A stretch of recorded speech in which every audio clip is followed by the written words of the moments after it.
natin para sa lagay ng ating panahon ngayong hapon po ng December 28, 2024. Sa ngayon po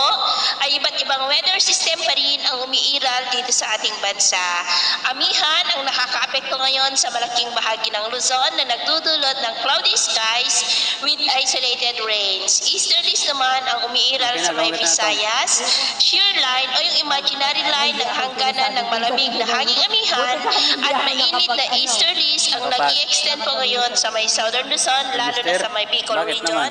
At meron pong intertropical convergence zone na nag-i-extend sa may Palawan at Mindanao. At sa ating long range forecast ay wala pong bagyo na namamataan na tatawid po sa ating kalupaan hanggang sa matapos ang taon na ito o hanggang sa susunod na 2 linggo,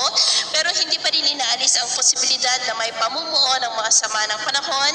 within that ITCZ sa mga susunod na araw at ang development ng mga yan ang ating babantayan. At sa lagay po ng ating panahon, ngayong hapon ay mulap ang kalangitan with isolated rain sa malaking bahagi ng Cagayan Valley, ilang bahagi ng Cordillera, ilang bahagi ng Ilocos Sur, lalo na po sa may La Union,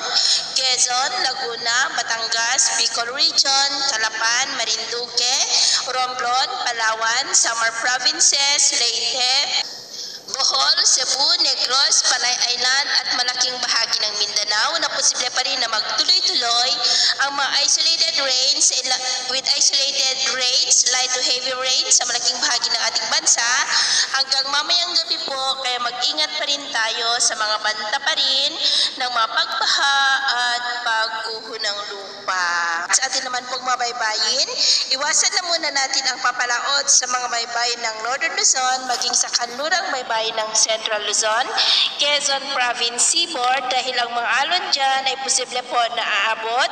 hanggang sa 2 to 4 meters height. Kaya hanggat maaari po ay iwasan na muna natin ang papalaot dyan sa mga may kulay pula para mas makaiwas sa